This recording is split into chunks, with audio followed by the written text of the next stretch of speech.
첫 주 거룩한 주일 하나님께 예배하기 위하여 함께하신 여러분들 주의로 사랑하고 축복합니다.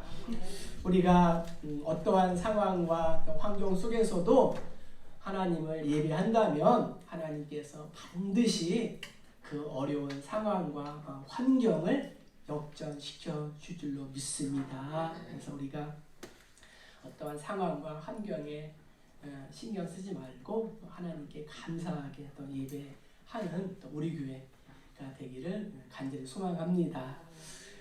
이제 한국인의 그러한 수명이 100세 시대를 맞이했습니다. 국내에 한 언론사에서 장수하는 직업을 조사한 적이 있습니다. 그래서 원광대의 한 교수가 소천한 국내 저명 인사 한 2,100명 정도를 대상으로 조사해서 발표를 했는데 저명 인사들의 평균 수명은 보통 71세 정도가 된다고 해요. 그래서 이제 일반인들은 74세인데 일반인들보다는 조금 짧은 건데 이제 80년대 초에는 한 67세 정도가 되고 90년대 초에는 한 71세고 2000년 초에는 74세 이렇게도 증가했다고 합니다. 지금은 이제 좀 많이 더 증가가 됐겠죠. 직업별로 이 평균 수명이 종교인이 79세로 가장 장수하고 정치 연예인이 73세, 교수가 72세, 또 법조인이 70세, 체육인이 67세, 언론인이 65세 이러한 순으로 나타났는데 이 같은 조사 결과는 이제 일본의 직업별 평균 수명 순위에서도 1위가 종교인이라고 합니다. 두 번째가 이제 정치인이고 그다음에 기업인, 교수 이렇게 비슷한 거로 나왔는데 특별히 국내의 사망 원인을 직업별로 보면은 종교인의 사망 원인은 42%가 이제 노환이었대요. 노환. 그러니까 자연적인 노환으로 이렇게 돌아가시는데 그밖에 체육이나 언론, 문학, 예능 이런 사람들의 그런 노환으로 돌아가시는 일은 한 15% 정도에 불과했다고 합니다. 그래서 이 문학인, 언론인들은 각종 암과 심장마비, 뇌질환 계통의 사망자가 많았고 연예인이라든가 또 예술인들은 불규칙한 이런 식사에 의한 소화기통의 질환, 또 우울 이런 비율이 높았다고 합니다. 결론은 뭐냐면은 이제 규칙적인 생활과 이제 욕심을 내려놓고 살아가는 그러한 자세, 또 스트레스에 시달리지 않는 그러한 건강한 마음 등의 이유로 종교인의 평균 수명이 월등히 높았고 또 사람들은 정신적인 이러한 여유와 건강한 생활 태도가 필요하다고 했습니다.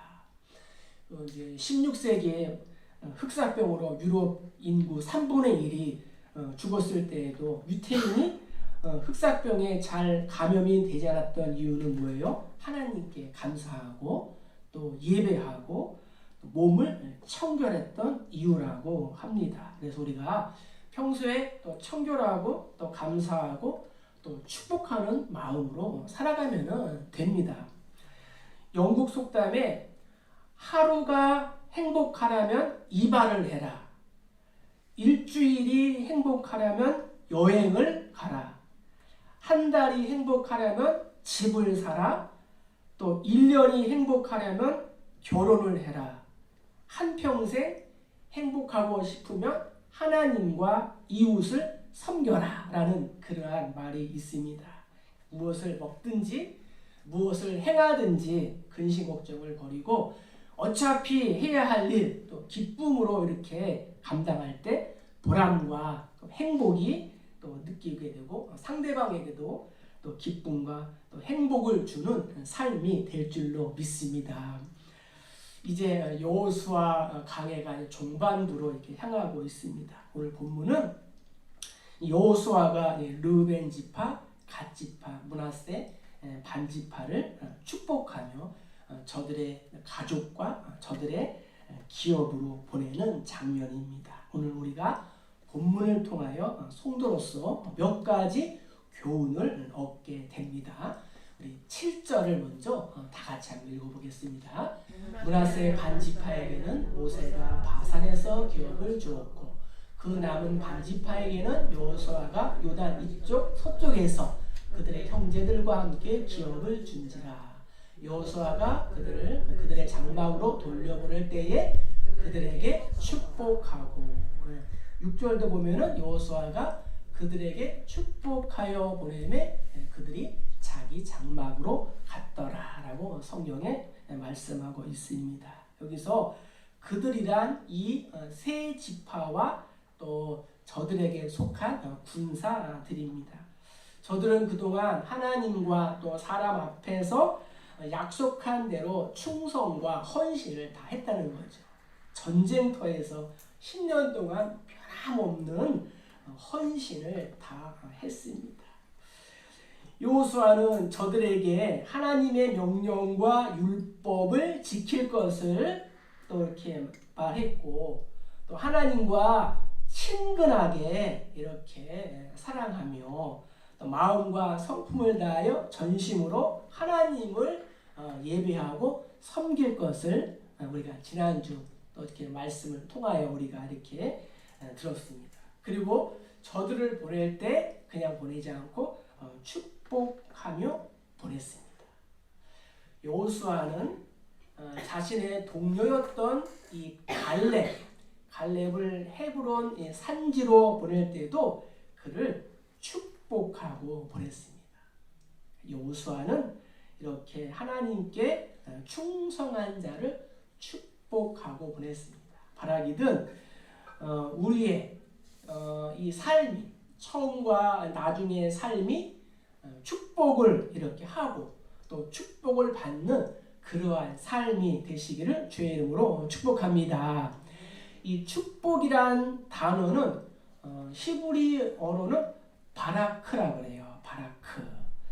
또 이제 신약 성경은 헬라어로 썼기 때문에 헬라어로는 유로게오라고 하는데 이 뜻은 좋은 말, 선한 말을 말하는 거예요. 그래서 영어로 번역하면은 이게 bless야, bless.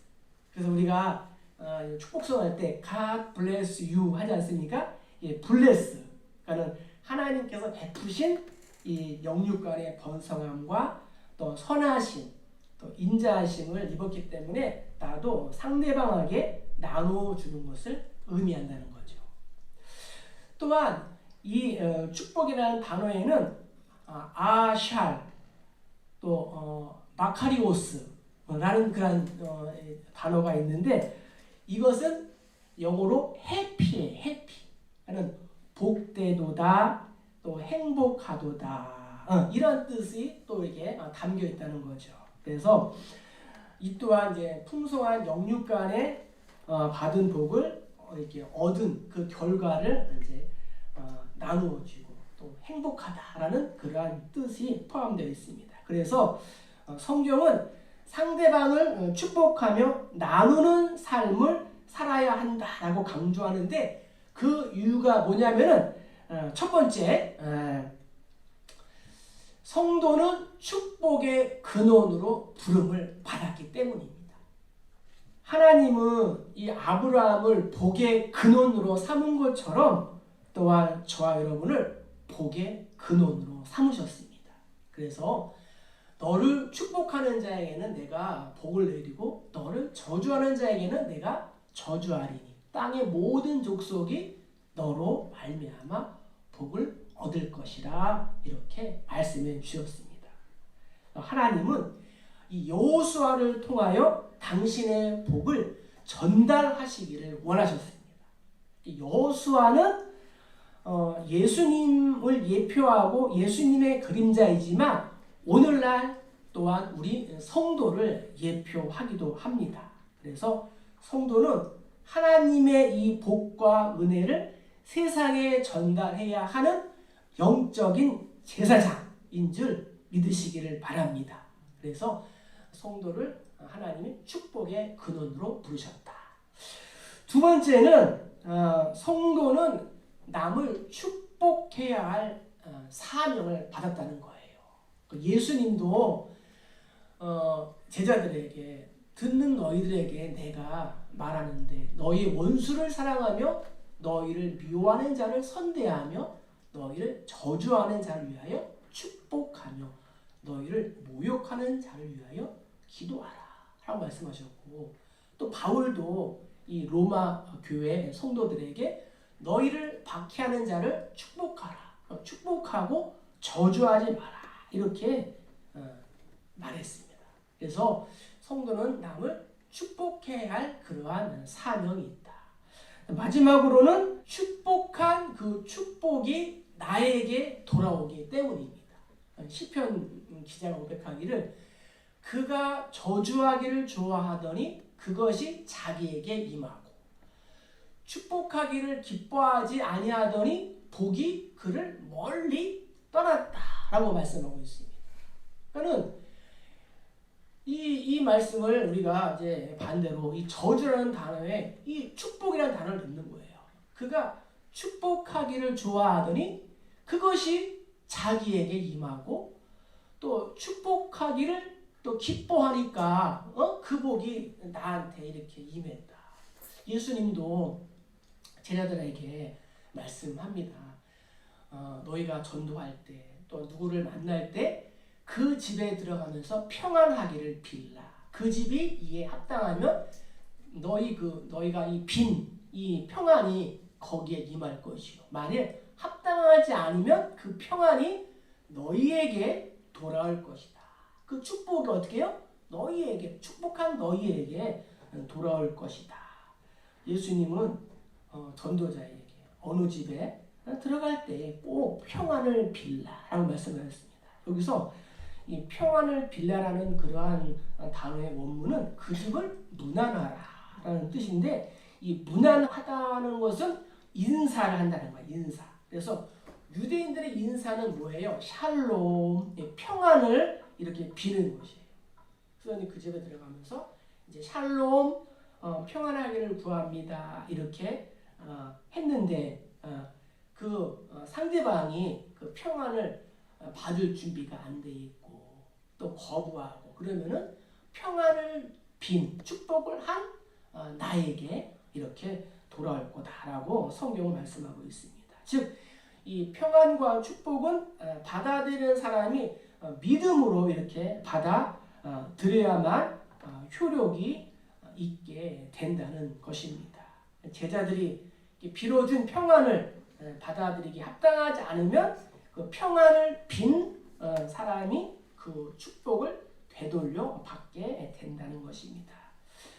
축도의 경우도 마찬가지라는 거예요. 목회자가 이제 복을 선포한다는 거죠. 또는 복을 기원한다는 거예요.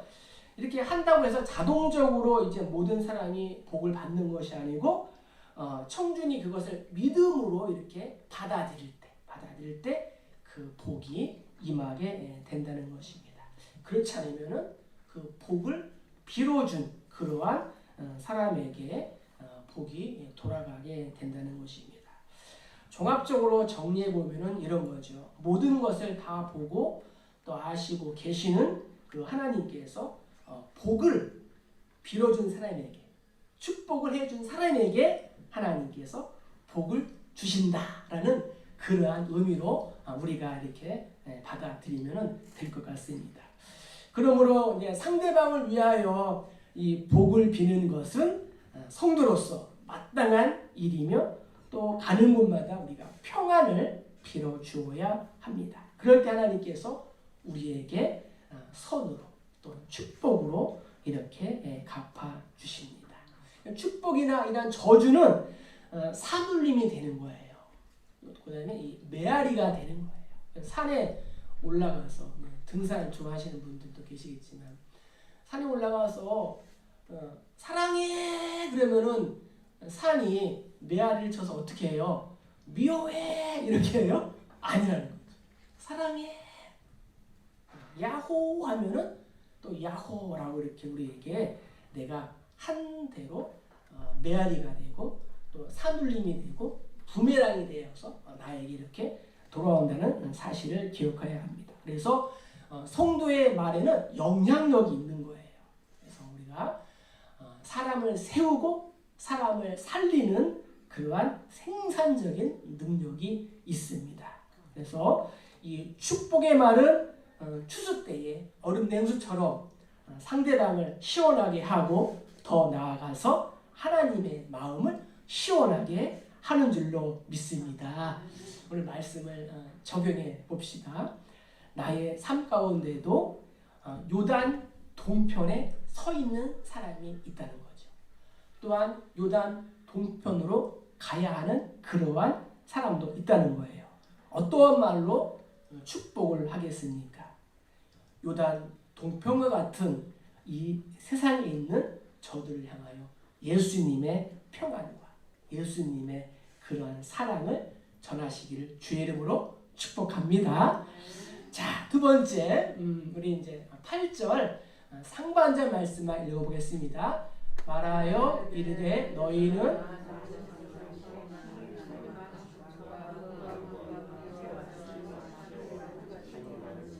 가지고, 두 번째는 축복할 때 말로만 하는 것이 아니라 이제 행함으로 해야 된다.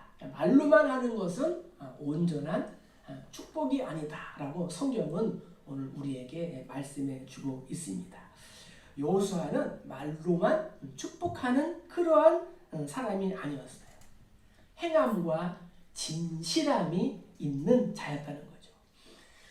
구약 민수기 26장에 보면은 이 두 지파 반의 인구가 모두 11만 명이었어요. 11만 명. 그런데 이 중에 7만 명이 가나안 전쟁에 나온 거예요. 저들이 약 10년 동안 하나님의 약속을 잘 지키고 순종하고 충성했어요. 그런데 놀라운 것은 무엇인가 하면은 이 10년 가까이 한 가나안 전쟁에서 죽은 자가 한 명도 없다는 거예요. 할렐루야. 죽은 놓쳤어. 죽은 자가 한 명도 없다는 거예요. 이 전쟁에서 정말. 그리고 계속 승리를 했으니 이 얼마나 기쁘고 감사한 일 아니겠습니까? 전쟁터에서 죽지 않는다는 것, 이보다 더 큰 축복이 어디 있겠어요? 이것만 봐도 저들은 커다란 축복을 받은 것입니다. 그런데 여호수아는 저들을 말씀으로 격려하고 또 말씀으로 또 권면하고 축복하고 기도한 후에 어떻게 했냐면은 많은 재산과 또 힘이 많은 가축과 은, 금, 구리, 쇠 그리고 더해서 힘이 많은 의복을 어떻게 해요? 주었다는 거예요. 이러한 전쟁에서 거둬들인 이 전리품들을 아낌없이 주었습니다. 아브라함이 조카 롯을 잡아간 중동의 5나라의 왕들을 물리치고 돌아올 때에 지극히 높으신 하나님의 제사장인 이 살렘 왕 멜기세덱이 떡과 포도주를 가지고 아브라함을 맞이했어요. 그리고 아브라함을 축복하고 하나님 이 아브라함에게 복을 내려 주시옵소서라고 축복했습니다. 참된 축복은 이 말로만 하는 것이 아니라 행함으로 표현돼야 한다고 성경은 우리에게 말씀해 주고 있습니다. 물론 이 말 한마디로 천냥빚을 갚는다라는 속담도 있지만 성경은 그렇지 않다는 거죠. 또한 성경은 상대방을 축복할 때에 예의와 절도에 맞게 축복을 해야 된다고 말씀하고 있습니다. 성경 잠언 27장 14절에 보면은 이른 아침에 큰 소리로 자기 이웃을 축복하면 도리어 저주같이 여기게 되리라 라는 말씀이 있습니다. 무슨 말씀이냐? 하루 중 이 아침은 조용하게 하루의 일을 또 구상하며 또 준비하고 계획하는 시간입니다. 그런데 이 시간에 분별하지 못하고 큰 소리로 축복한다는 것은 입에 발린 가식적인 축복이 될 수 있다는 거예요. 그래서 잠언 기자는 이어서 원수는 입술로는 꾸미고 속으로는 속임을 품나니 그 말이 좋을지라도 믿지 말 것은 그 마음에 7가지 가증한 것이 있다라고 성경은 말씀하고 있습니다. 그래서 성도로서의 참된 축복은 내 기분에 맞는 축복이 아니라 상대방에게 복이 되는 축복, 또 무분별한 축복이 아니라 분별할 수 있는 그러한 축복, 가식적인 축복이 아니라 진실한 축복이 되어야 한다고 성경을 말씀하고 있습니다. 하나님께서 이스라엘을 구원하시기 위하여 수많은 선지자들을 보냈습니다. 근데 이스라엘 백성들은 어떻게 했어요? 선지자의 말을 듣지 않고 정말 세속적인 가치관을 또 행하고 하나님을 섬기지 않고 우상 숭배하고 선지자들을 죽이고 돌아오지 않았습니다. 그럼에도 하나님은 어떻게 했어요? 저와 여러분들을 위하여 예수님, 독생자 예수님을 행함으로 선물로 우리에게 보내주신 줄로 믿습니다. 야고보 기자는 이렇게 고백합니다. 만일 형제나 자매가 헐벗고 일용할 양식이 없는데 너희 중에 누구든지 그에게 이르되 평안히 가라, 덥게 하라, 배부르게 하라 하며 그 몸에 쓸 것을 주지 아니하면 무슨 유익이 있으리요. 이와 같이 행함이 없는 믿음은 그 자체가 죽은 것이다 라고 이렇게 말했고, 요한도 요한 1서에서 누가 이 세상의 재물을 가지고 형제의 궁핍함을 보고도 도와줄 마음이 없고 그 마음을 닫으면은 하나님의 사랑이 어찌 그 속에 거하겠느냐. 자녀들아, 우리가 말과 혀로만 사랑하지 말고 행함과 진실함으로 하자라고 우리에게 권면하고 있습니다. 행함이 없는 믿음은 죽은 것과 같이 행함과 또 헌신이 따르지 않는 그러한 축복도 무익한 것입니다. 우리가 선명한 예수님의 복음을 전하고 또 하나님 사랑과 이웃 사랑을 실천한다고 하면서 말로만 외치고 행함이 없으면은 우리는 소리나는 구리와 울리는 꽹과리가 되어서 아무런 유익이 없는 것입니다. 어느 날 무디가 교인들과 함께 특별한 문제를 가지고 기도하기 위해서 모였습니다. 그 기도의 내용은 교회를 지을 때 빌린 돈을 갚을 수 있도록 자금이 준비되도록 해달라는 것이었습니다. 사람들은 그 문제를 놓고 열심히 기도했습니다. 그때 무디는 사람들의 기도를 잠깐 멈추게 하고 다음과 같은 말을 했습니다. 여러분, 제가 만약 여러분의 입장에 있다면 이런 일로 주님을 괴롭혀 드리지는 않을 것입니다. 그도 그럴 것이 열심히 기도하고 있는 거의 대부분의 사람들이 상당히 부유한 사람들이었기 때문입니다. 그러면서 우리는 종종 내가 해야 하고 또 할 수 있는 일임에도 불구하고 실천은 하지 않고 기도할 때만 있습니다. 그러나 때로는 하나님의 사역을 위해 기도하는 것을 멈추고 행동을 해야 할 때가 있습니다. 그러면서 주님 저희에게 지혜를 주사 주님의 뜻을 알게 하시고 주께서 저희에게 행동을 요구하실 때 마땅히 행동을 하게 하시옵소서라고 했답니다. 하나님께서 나에게 행동을 요구하고 계시는데 나는 혹시 기도만 하고 계시지는 않습니까? 기도는 나의 노력을 덜기 위한 방편으로 해서는 안 된다는 거예요. 코로나19로 인해서 정말 우리 교회를 비롯한 한국 교회와 또 가정과 또 일터, 학교와 자녀들의 이러한 삶이 정말 고단하게 계속 지속되고 있습니다. 그럼에도 불구하고 하나님께서 세우신 또 이 교회를 또 떠나지 않고 또 헌신해 주셔서 감사합니다.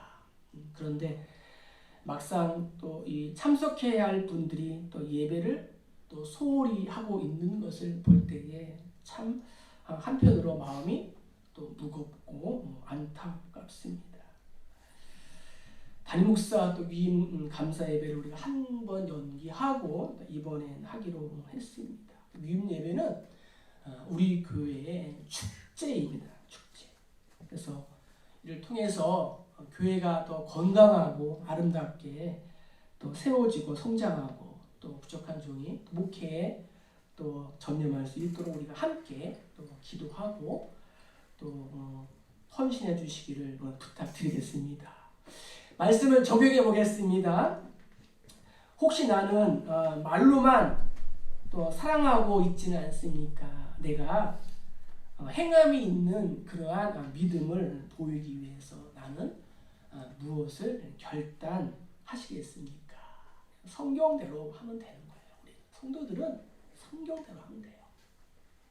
자, 이제 마지막으로 우리 8절 하반절을 한번 읽어보도록 하겠습니다. 너희의 장막으로 돌아가서 너희의 원수들에게 탈취한 것을 너희의 형제와 나눌지니라 하매. 세 번째, 하나님께서 주신 축복을 어떻게 해야 되냐면은 형제들과 나누는 것이 참된 축복이다 라고 성경은 우리에게 말씀하고 있습니다. 11만 명의 그런 인구 중에서 전쟁에 참여한 인구는 7만 명이고 이제 요단 동편에 4만 명이 이제 남아 있는 거예요. 이 4만 명은 이제 노약자 또한 또 부녀자 또 아이들 뭐 이러지 않겠습니까?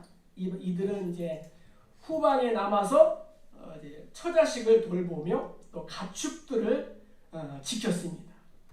이들의 수고와 또 헌신이 없었다면 마음을 놓고 전쟁에 또 임할 수가 없었을 것입니다.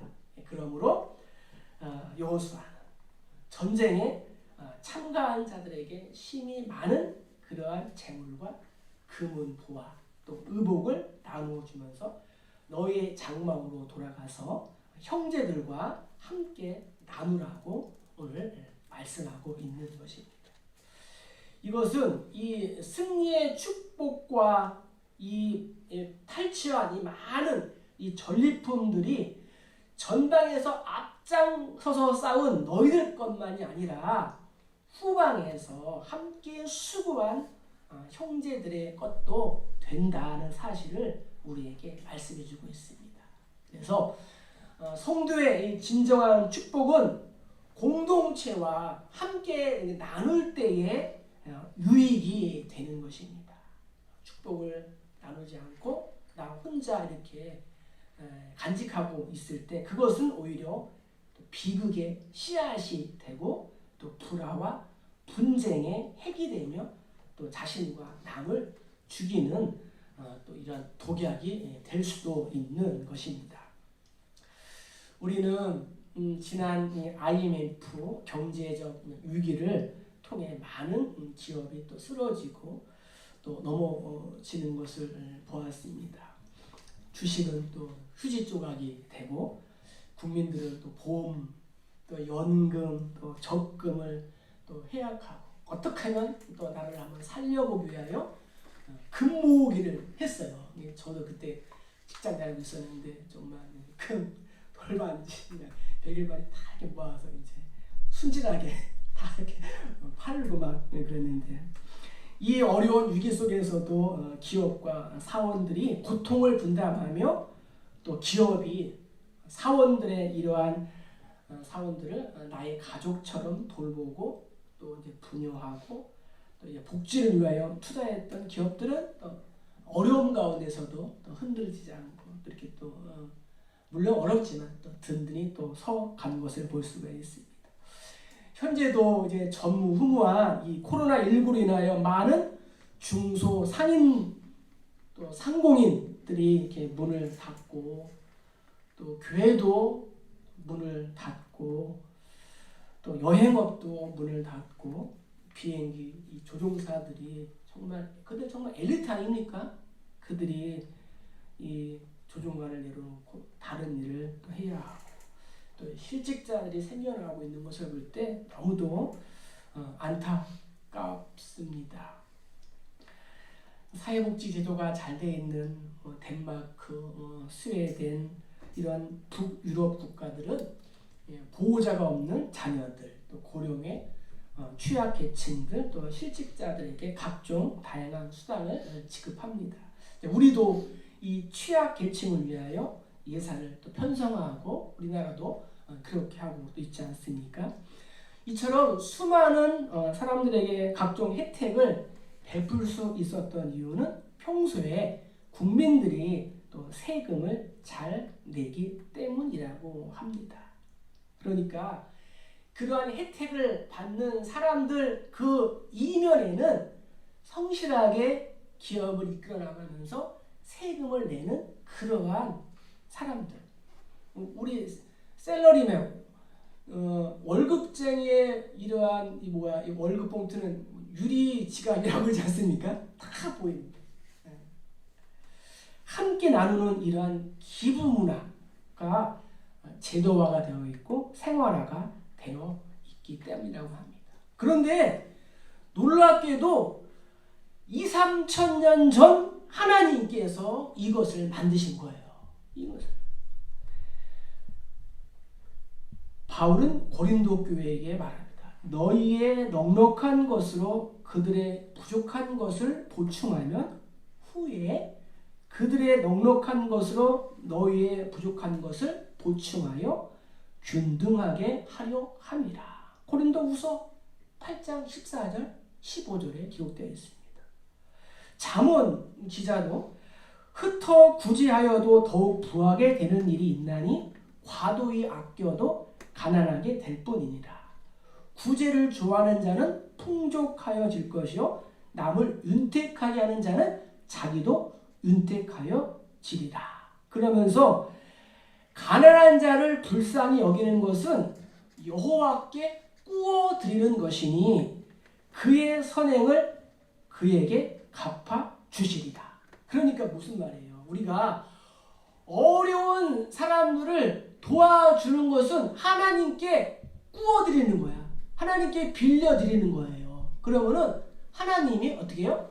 너의 선행을 갚아 주실 것이다. 이렇게 말씀하고 있습니다. 이처럼 함께 나누는 삶은 서로의 부족을 보충하고 균등하게 하며 평안하게 하고 하나님께 꾸어드리는 것이고 더 나아가서 자신을 더 풍족하게 하고 윤택하게 하는 삶의 비결인 줄 믿습니다. 예수님도 뭐라고 그랬어요? 주라 그리하면 너희에게 줄 것이니 곧 후히 되어 누르고 흔들어서 넘치도록 너희에게 안겨주리라 라고 우리에게 말씀하셨습니다. 성도들은 내가 받은 이 복을 내가 속해 있는 이 공동체와 함께 나누는 삶을 살아가시기를 축복합니다. 슬픔은 나눌수록 가벼워지고 작아져요. 그러나 축복은 나눌수록 갑절이 되고 플러스가 되는 것입니다. 말씀을 정리합니다. 성도는 하나님으로부터 이 복의 근원으로 부름을 받았습니다. 따라서 내가 속해 있는 주변의 모든 사람을 복되게 하는 사명이 나에게 있습니다. 그래서 축복하는 사람이 되어야 합니다. 하나님께서 오늘 우리에게 이렇게 축복하십니다. 요엘 2장 25절 26절을 읽어드리겠습니다. 내가 전에 너희에게 보낸 큰 군대 곧 메뚜기와 느치와 황충과 팥중이가 먹은 횟수대로 너희에게 갚아주리니 너희는 먹되 풍족히 먹고 너희에게 놀라운 일을 행하신 너희 하나님 여호와의 이름을 찬송할 것이라. 내 백성이 영원히 수치를 당하지 아니하리로다. 아멘. 성도인 나는 하나님의 언약 안에 있는 축복의 통로입니다. 하나님은 반드시 나를 통하여 열방이 주께 돌아오게 하시고 또한 나를 통하여 열방이 하나님께 예배하게 될 줄로 믿습니다. 말씀을 적용합니다. 하나님께서 나에게 구원을 선물로 주었습니다. 그리고 매 시간 예배를 통하여 주시는 영적인 전리품들이 반드시 나에게 있습니다. 내가 저를 사랑한다면 복음을 선물로 나누어 주고 나의 삶을 통하여 역사하신 하나님의 은혜와 사랑을 전리품으로 이렇게 나누어 주는 삶을 살아가시기를 축복합니다. 그래서 성도들도 주 안에서 서로 격려하고 또 축복하고 나누는 그러한 공동체가 되시기를 주의 이름으로 간절히 축복합니다.